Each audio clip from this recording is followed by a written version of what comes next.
Hello everyone. I'm making this video because I just want to state that I feel lost in my own life. I feel like earlier in my life, I was a person who had great promise because I was a person that felt more directed towards the future. But now, I'm a person who hallucinates daily and sees what's not there. And as a person, I'm someone who finds little joy and little comfort in what I do.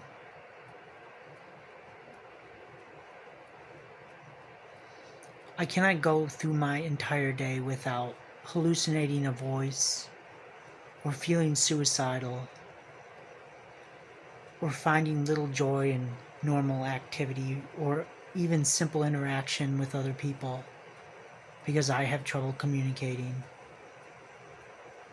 The only fun I have in my day is studying my physics problems, or learning about inorganic or organic chemistry. I don't have a job and I don't have a girlfriend. But there was a time where I was going to school and studying. And for my first degree, I studied at North Central Michigan College. And I blew through the classes because I thought they were basically easy. And I graduated with a 3.9. And at that point in time, they gave me scholarships to go to the University of Michigan in Ann Arbor, a top school and often ranked as one of the best schools globally. I wouldn't say that I blew through the classes, but in some of the classes of the curriculum, or more so the classes that I found boring, I didn't excel as much. However, based on my GPA today, if I was still attending it, I would have been an honors student because they lowered the requirement to be an honors student as of today. However, my degree when I graduated was a BHS degree, and it is considered a pre-med, pre-law degree. My electives were in physics, and I'm also bilingual because while I attended, I took a year to study overseas in Germany, to study at the University of Tübingen. So while I am bilingual, it hasn't hindered me, but it has done little to help me find a job. At least I think so. When I graduated with my degree, I found smaller jobs because no one would hire me. I worked at my local Meijer, or I worked at Goodwill at first, and then I really caught my own break because I worked at the local hospital. But I lost my opportunity when I had a mental breakdown because I figured out my niece was getting sexually molested by her stepfather. So I had to be hospitalized because it was known quite readily soon after that I was schizoaffective, which is a more serious schizophrenia where you are bipolar and schizophrenic at the same time. This was devastating to me because it is almost impossible for me to work or find meaningful connection to others.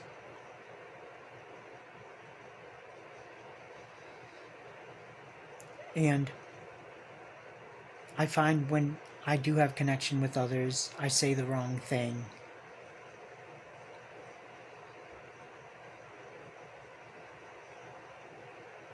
It's tough for me to find a job, and it's tough for my brother to find a job because we don't communicate well with other people.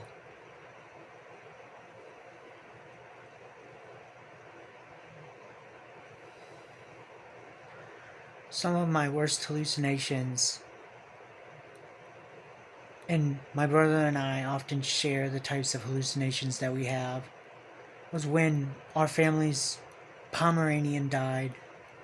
His name was Teddy, and oftentimes I would see him running around through my hallway, and I would hear the patter of his feet, or see his white visage in the distance of my hallway, wondering if he had even made it to heaven, or if he had even passed on, which worried me because I would see him day in and day out, hoping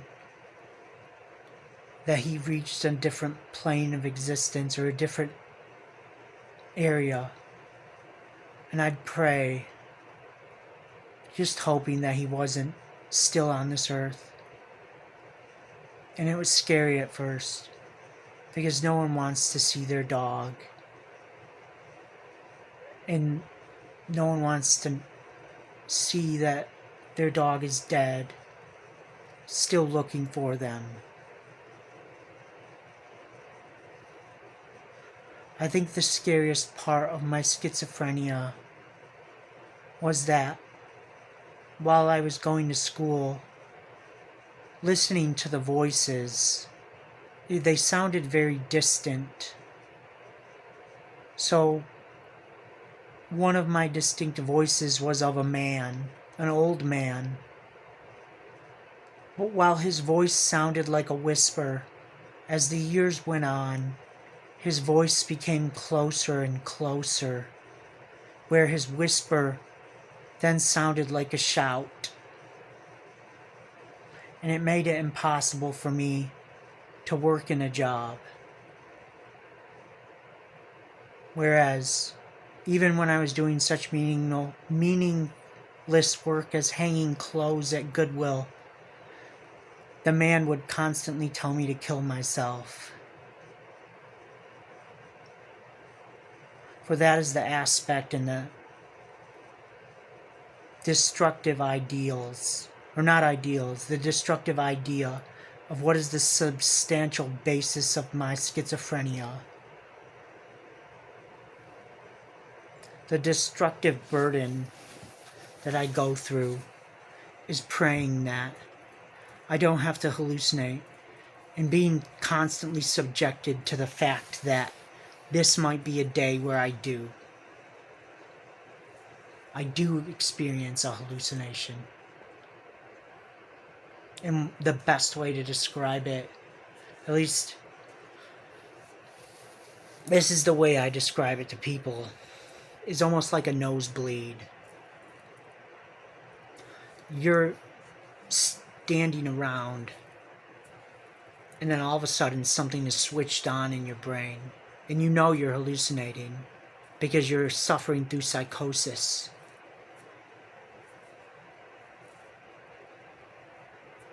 I think what doctors have told my brother and I that makes us so unique is that as schizophrenics or schizoaffectives, we actually don't have an IQ drop.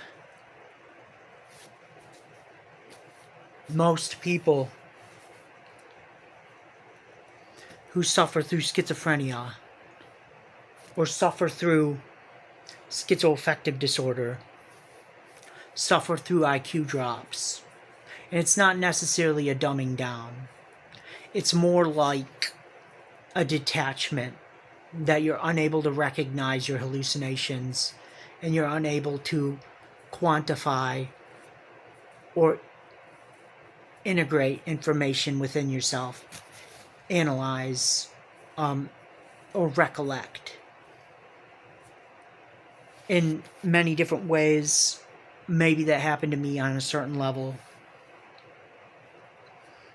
But I can still remember what I learned in college and at the university, I still am able to restructure myself and recollect everything I learned through the German language. I still do physics on a daily basis. I can still work with molecules in my brain, remember their molecular structure.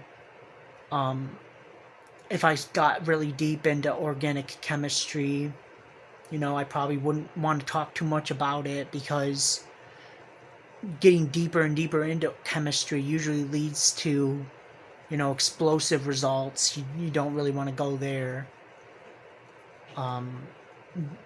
Biology is all about homeostasis. Different processes of biology having to do with the structure of the brain's central and peripheral nervous system, the interactions of your bacteria within the body, and the interactions of how bacteria invades the body, that sort of thing. It's all kind of connected together, and if you want to compute physics into that, it would have to be more like, you can go structurally down through that, even the hypothalamus inserting aquaporins into the collecting duct of the urine, as one example. Nerve structure, even the axons, the dendrites, receptors in the brain, the synaptic cleft, releasing neurotransmitters to the next synaptic cleft, and then having like a impulse, and it's an electrical impulse right down the nerve. You could go on and on. Even like I know the processes of cancer, the stop protein that isn't produced through mitosis, metastatic cancer, benign cancers. It wouldn't be like a cancer, really, more of a tumor. I could go on and on, really, because because while I was at University of Michigan, I worked for the medical school's dermatology department in genetics. So I got a lot of my personal training there.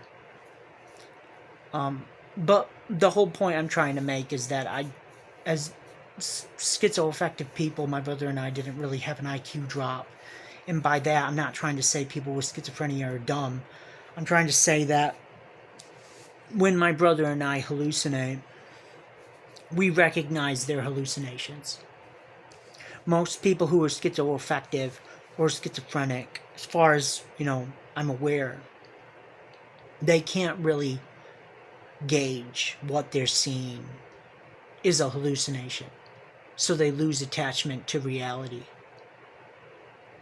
And they can go full on psycho. And that's a bad word for it. You shouldn't really say full on psycho. You should say they're suffering from a mental state of complete psychosis. Because that's what it really is. And I don't want this to I don't want to make it out like it's some big pity party. Because it's really not. I am happy with the blessings in my life. I'm happy I was afforded a nice education. I'm happy with what I got and the people in my life. But I'm so sick of being schizoaffective, because I can't help it when I freak out. I can't help it when I get angry. And I can't help it when I have delusions, and those are the worst. It's the delusions are the worst, because those are the things I can't control the most. And a delusion is a disorienting belief you have about something. I think that my brother and I, for all of our hallucinations, the worst are our delusions. Because those are thoughts you have about people, or thoughts you have in general, that are incorrect and completely out there, but it's a false belief and you believe it. So like, maybe you'll believe that someone is out to get you, Or maybe you'll believe that you're being followed by someone in Walmart. And you'll completely detach and you will turn around and you will fucking scream at that person. You will accuse that person of doing this, that, and this. And there's literally no reason for it. You'll just you will freak the fuck out on that person because your deeply held delusion is so realistic in your mind that you just completely believe you're being followed by that person. That's a delusion. And it's the worst part of our schizoaffective. I fucking hate it. And it's the reason why we don't have much friends. I hate this goddamn disorder. It's also, schizophrenia, schizoaffective are the number one. They're up there as one of the top 3 mental disorders of how you get SSI. And yes, I'm on SSI now. Fucking sucks. And you know what? I can't fucking drive. The reason I can't drive is because of the housing crash during, I think it was, around 2008, 2011, something like that. I was in high school, and my family lost their house. And the type of learner I am, I need a class to learn, because I'm not a very functional learner. I learn through book learning. Well, when we lost our house, I wasn't even able to take a learning class to learn how to drive. We didn't have enough money. So it was either that or, we didn't even have a lot of food. We lost our house. So I never learned how to drive.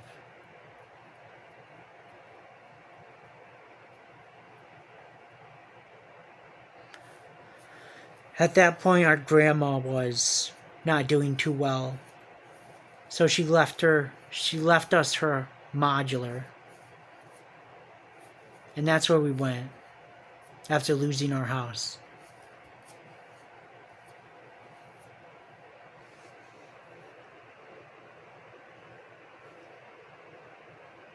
And then when I graduated, it was either, get a job or go to college. I didn't want a fucking job. What job? There's nothing in this town except fast food joints.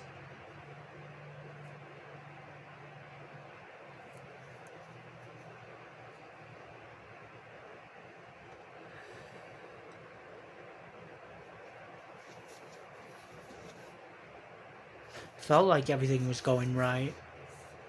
Too bad my brother got diagnosed with schizophrenia or schizoaffective really early on. And then it started looking like I didn't have it. Because I was doing so well in college and was able to go to U of M and all sorts of shit. And then later in life, around 25, 28, started to get worse. Now I just fucking hate everything.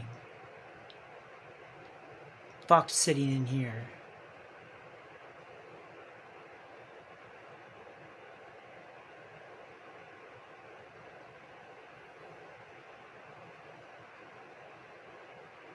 Now I don't know what to do.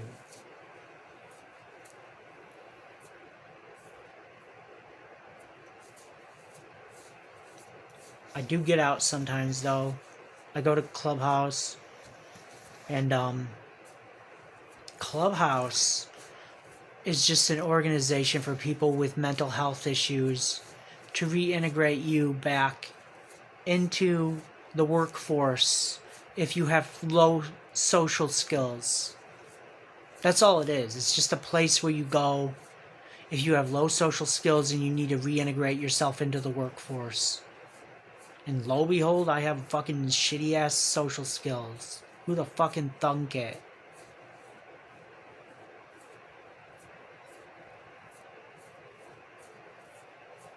I'll tell you what though. I got my college all paid for. Actually, I pretty much ran out of scholarships at one point. It's kind of a funny story because I ran out of scholarships because I studied overseas. So what I did was I wrote a letter to the Dean of Financial Aid, and he denied my request for more scholarships. So then I went over his head and I wrote a letter to the Director of Financial Aid.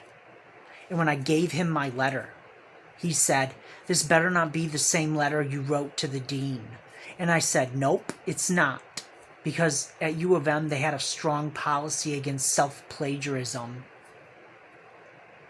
And I rewrote that fucking letter because I knew they had a strong policy against against self-plagiarism, about resubmitting work that you already submitted somewhere else.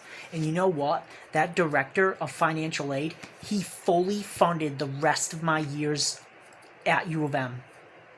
And when I needed a last semester, which wasn't a class, he let me go to the University of Michigan's biological station and take a summer course at a camp. He even did that. He gave me scholarships for that even.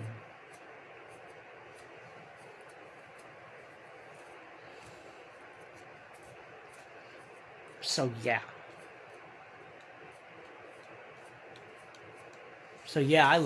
I like that school. That's like one of the best schools I've ever been in my life. It was a bird watching class too. And I still know a lot of the sounds of different birds. And I think one of the worst fucking things they did around this apartment area was chop down some of the trees because they fucked with the birds. We had a nice collection of different birds that would come around here during the summer that are just gone because they fucked with some of those trees. And that pisses me off. And the worst thing that they fucking fucked up with was cutting down the tree that the black-capped chickadee came to. And I like the black-capped chickadee because it makes the nicest noise ever. It's my favorite bird.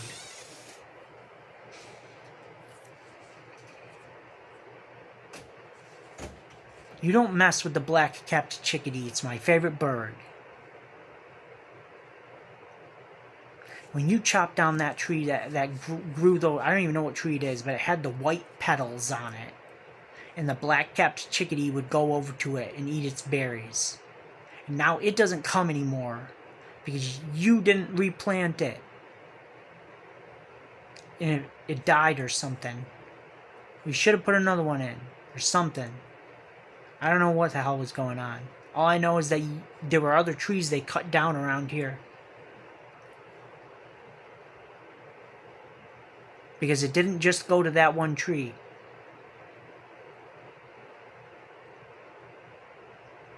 You messed with the black-capped chickadee. That's my favorite warbler.